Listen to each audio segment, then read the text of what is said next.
এতদিন পুলিশের নাগালের বাইরে হঠাৎ করে একজন সাধারণ মানুষ তাকে ধরে দিল।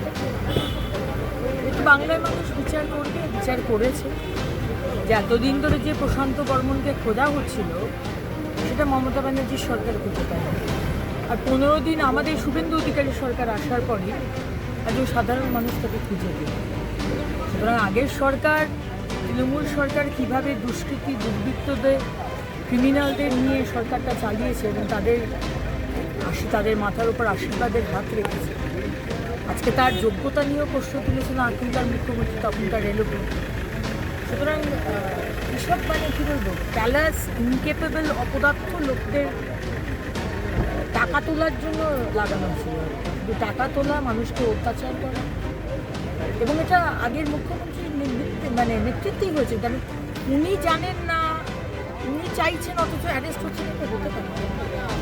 দেখছেন তো আমাদের মুখ্যমন্ত্রী আজকে 15 দিনের মধ্যে কিছু হিস্টোরিক ডিসিশনস নিচ্ছে, প্রতিদিন নিচ্ছে। সুতরাং সাধারণ মানুষ কোথাও এই সাহসটা পেয়েছে যে একজন অভিযুক্তকে তারাও চাইলে রাস্তায় ধরে দিতে পারেন, এই ধরনের একজন ভিডিও একদম ভয়ে আউট ভরসাহীন, যেটা মাননীয় প্রধানমন্ত্রী বলেছেন, সেটাই আজকে গ্রাউন্ড লেভেলে মানুষ পৌঁছে গেছে। সেখানে ফলতায় আমরা এরকম রেজাল্ট দেখতে পাচ্ছি, আর প্রশান্ত বর্মনকে একজন সাধারণ মানুষ, এটাই দরকার আছে।